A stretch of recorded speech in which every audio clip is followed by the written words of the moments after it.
ये वीडियो आप लोग देख सकते हैं कि क्लास 12th की पोइट्री क्या है। पोइट्री शुरू करते हैं। ज़्यादातर बच्चों ने ये कहा पोइट्री शुरू कीजिए।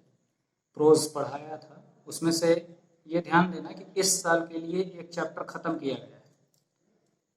पढ़ लिए हो अच्छी बात है, लेकिन वो बोर्ड के पेपर में नहीं आएगा। सिलेबस मैंने जो नया वाला भेजा है, कोरोना के कारण जो 30% काटा गया, उसमें एक पार्ट पढ़ाया हुआ कट गया है, तो उसको मत तैयार करना, उसका क्वेश्चन आंसर। ये पहली पोइट्री मैं शुरू कर रहा हूँ। पहला पोएम इस साल का सर हेनरी वॉटन ने इस पोएम को कंपोज किया है, character of a happy life. Happy life नाम समझो कि हैप्पी लाइफ यानी सुखी जीवन, प्रसन्न जीवन। कैरेक्टर यानी लक्षण। प्रसन्न जीवन या सुखी जीवन किसे कहते हैं, क्या उससे समझा जाए।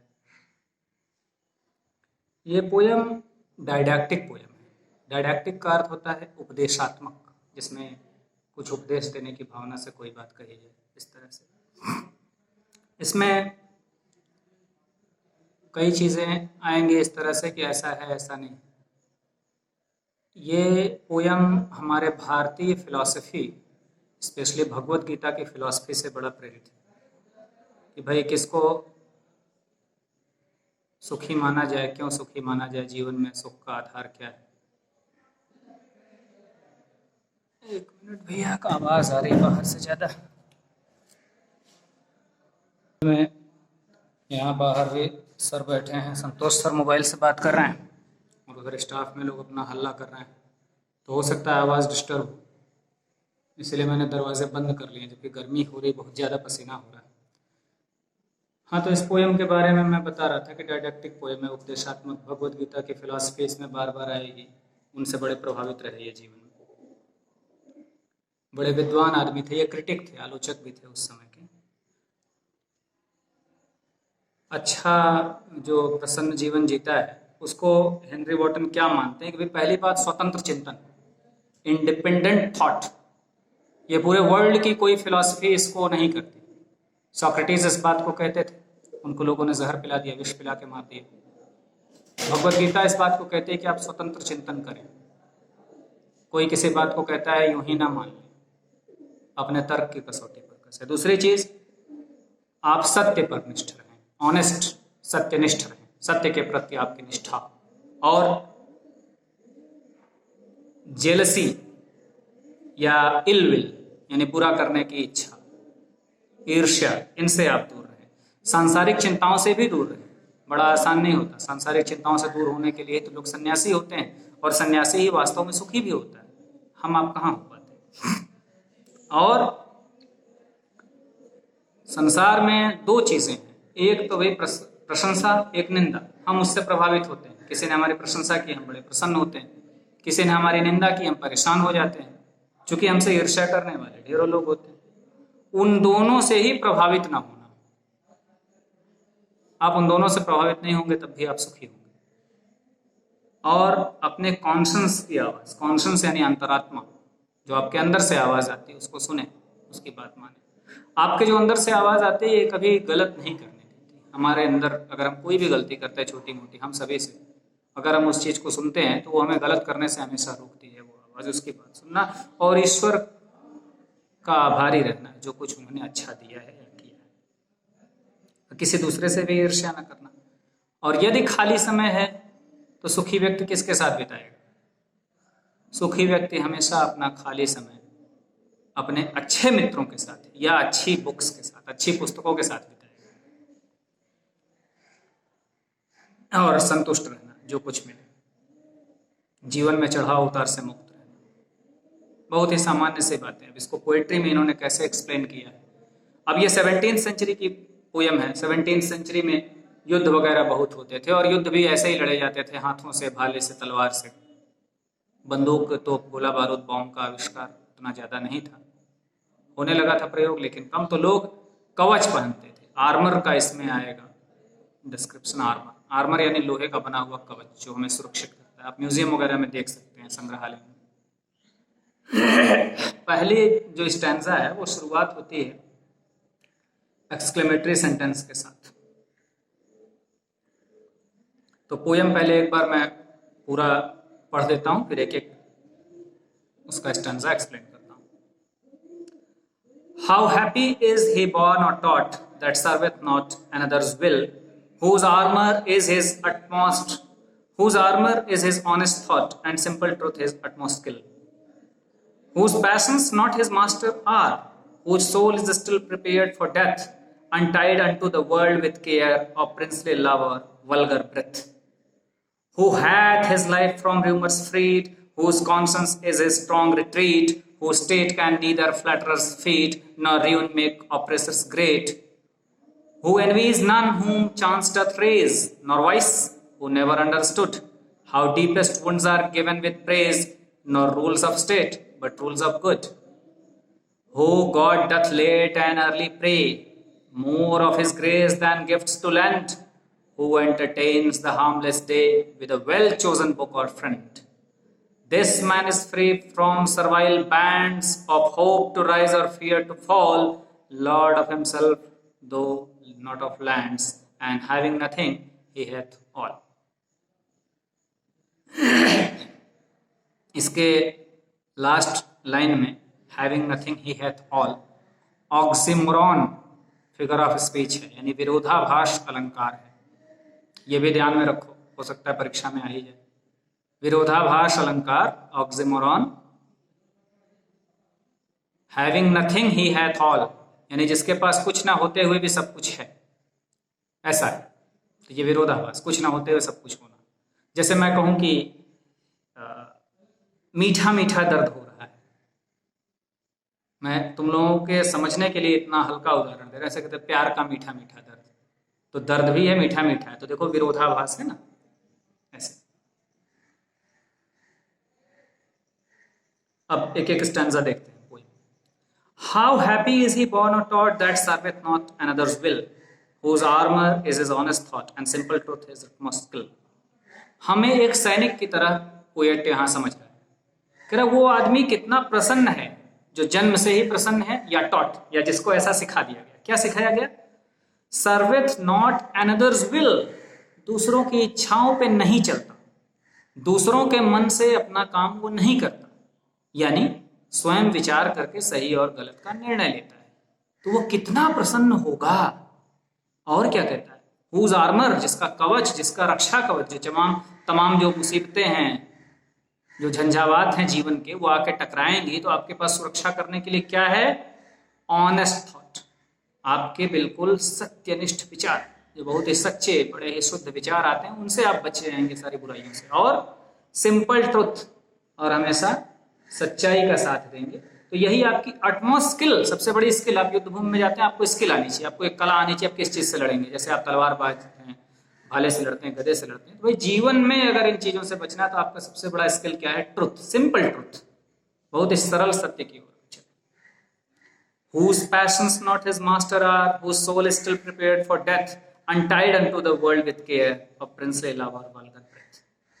Second stanza में कहते हैं, passions not his masters are, passions, passions यानी वासनाएं, तमाम वासनाएं, तमाम इच्छाएं हैं, हम उनके दास बन जाते हैं, वो हमारे मास्टर हो जाते हैं, मालिक बन जाते हैं।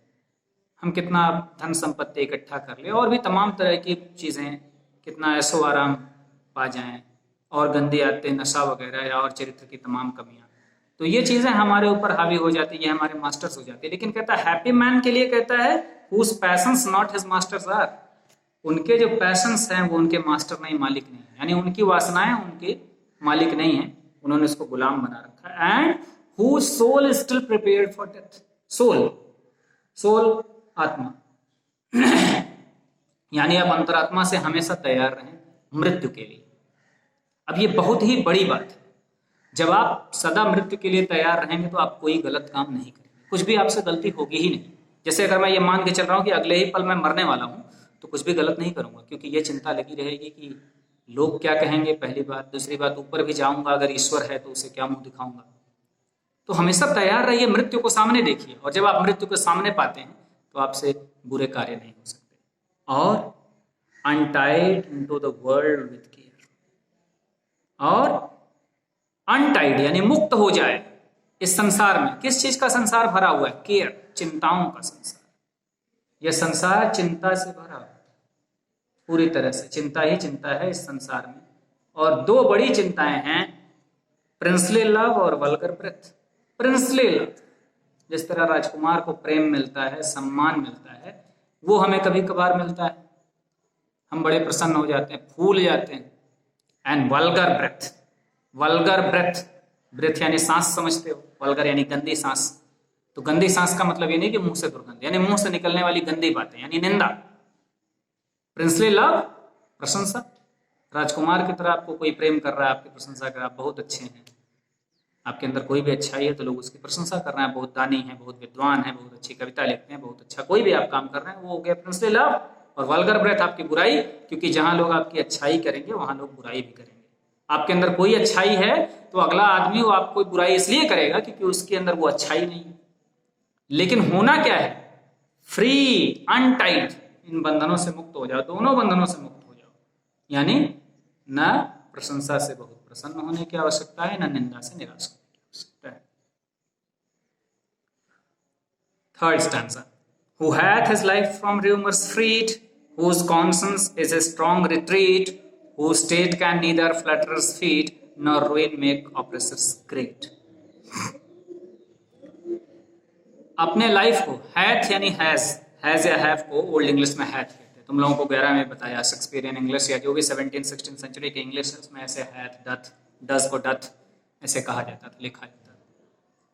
तो लाइफ को र्यूमर्स यानी अफवाहें, आपके बारे में ढेर सारी अफवाहें लोग उड़ाएंगे, अच्छी भी बुरी भी, तो फ्रीड, इनसे भी मुक्त हो जाओ, इन अफवाहों से प्रभावित ना हुआ। And whose conscience is strong retreat, और जब कुछ अच्छा बुरा आपके साथ होगा तो लोग भाई, जैसे सैनिक है जब दिन भर लड़ लेगा तो शाम को अपने शिविर में आके आराम करेगा ना, रिट्रीट, जहां हम जाके आराम, जहां हम शांति पाए। जैसे आप शांति के लिए अपने घर में या कोई कमरा, कोई बाग, पेड़, अलग अलग जगह, कोई मंदिरों में, कोई प्रकृति की गोद में जाके, तो वो स्ट्रॉन्ग रिट्रीट, एक मजबूत रिट्रीट होना चाहिए जहां आपको बिल्कुल मानसिक संतुलन बन जाए, आपको खूब शांति मिले, आराम मिले, आपको कुछ बुरा हो आपके साथ, तो एक सैनिक इसी तरह जाता है। तो यहाँ पे कैसा आपका रिट्रीट कहाँ होना चाहिए? आपका रिट्रीट कहाँ होगा? हैप्पी मैन का रिट्रीट कहाँ होगा? कॉन्शंस, अंतरात्मा। आप अपनी अंतरात्मा की शरण में जाइए, जब आपके साथ कुछ बुरा हो तो वही शरण में जाइए, वही आपका सबसे अच्छा किला है, आपका शिविर है। और कहते हैं who state can neither flatterers feed nor ruin make oppressors great. और आपका एक अपना स्टेट, आपका राज्य समझ लीजिए, आपका एक पूरा राज्य है, तो राज्य है तो आपका खतरा है। यहाँ राज्य मतलब ये समझिए अपना व्यक्तित्व, अपने इस पूरी मानसिकता को, पूरे ब्रह्मांड, इसी को समझ लीजिए। पूरा आप जो भी कर्म करते हैं, जो सोचते हैं, या आपके जीवन में जो भी क्षेत्र है, उसी को अपना राज्य समझिए। जैसे मान लीजिए मैं पढ़ाता हूँ तो मेरा क्षेत्र समझ लीजिए कि ये क्लास मैं आप लोगों के ले रहा हूँ, ये मेरा राज्य। तो राज्य आपके पास कुछ भी होगा, छोटा या बड़ा, उसमें दो खतरे होते हैं।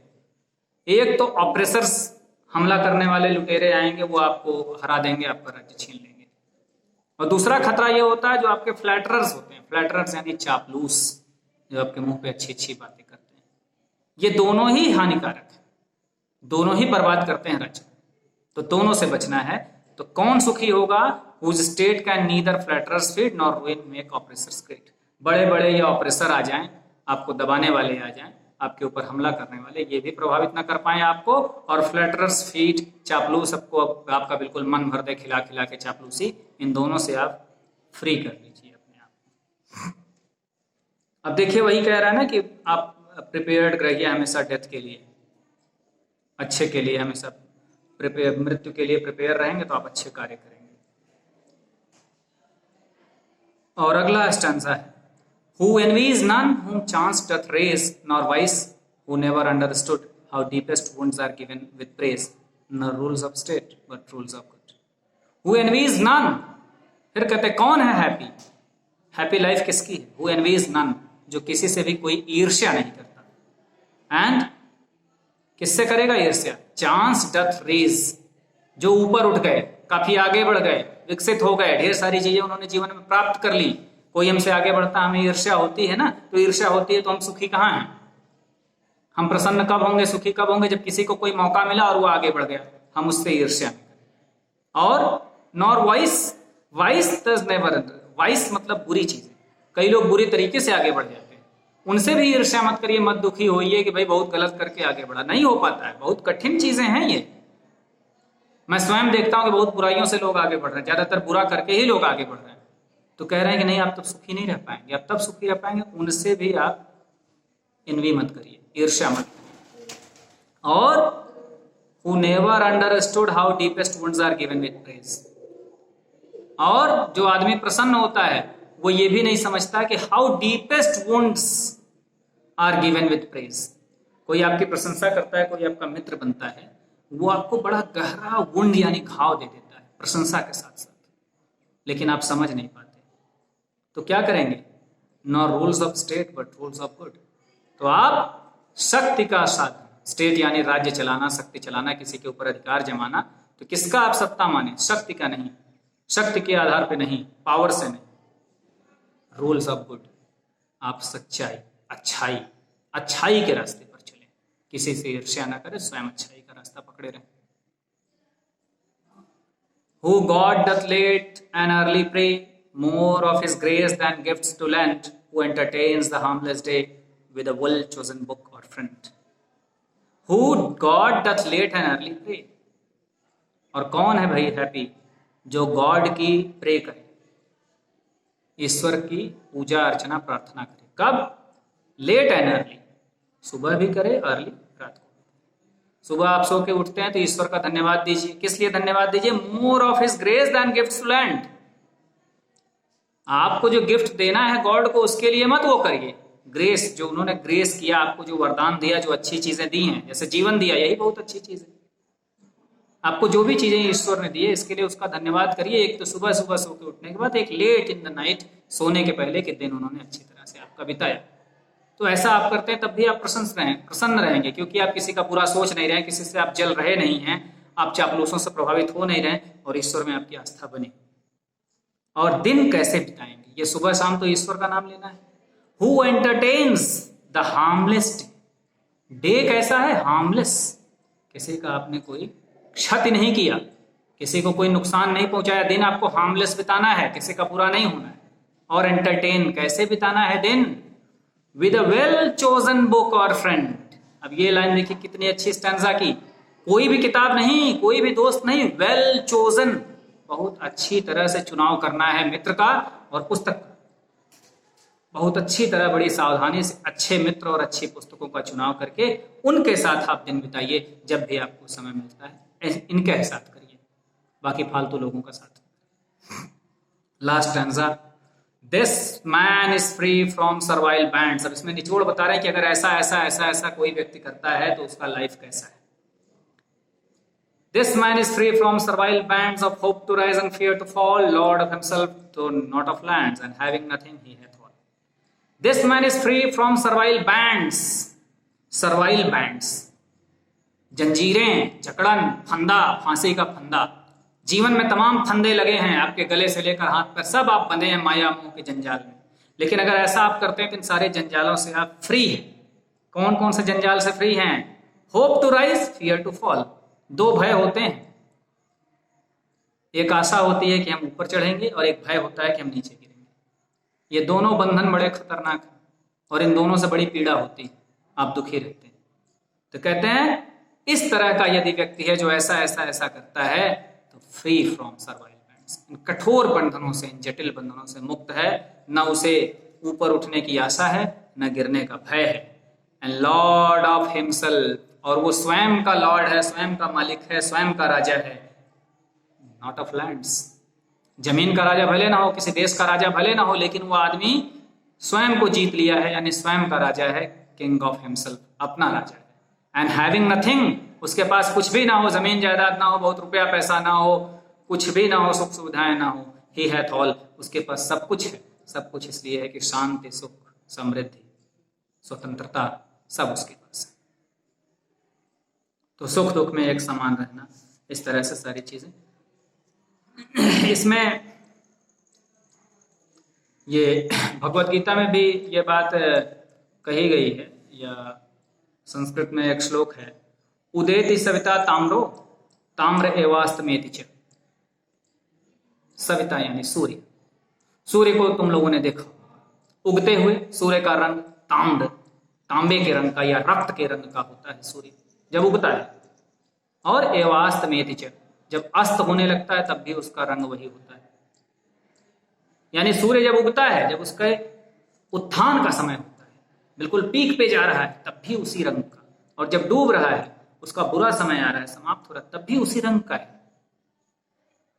संपत्तौ च विपत्तौ च महताम एक रूपताम। तो संपत्तौ च अर्थात आपका अच्छा समय, विपत्तौ च अर्थात विपत्ति का समय, महताम एक रूपताम, महान व्यक्ति एक समान ही रहते हैं। जिस तरह सूर्य उदय के समान और अस्त के समान एक ही प्रकार का रहता है, रक्त वर्ण का होता है, लाल रंग का होता है, सिंदूरी रंग का होता है, ताम्र रंग का होता है। इसी प्रकार महान व्यक्ति भी इन दुख और सुख से परे हो जाते हैं और वो दोनों को एक समान रूप से सहते हैं।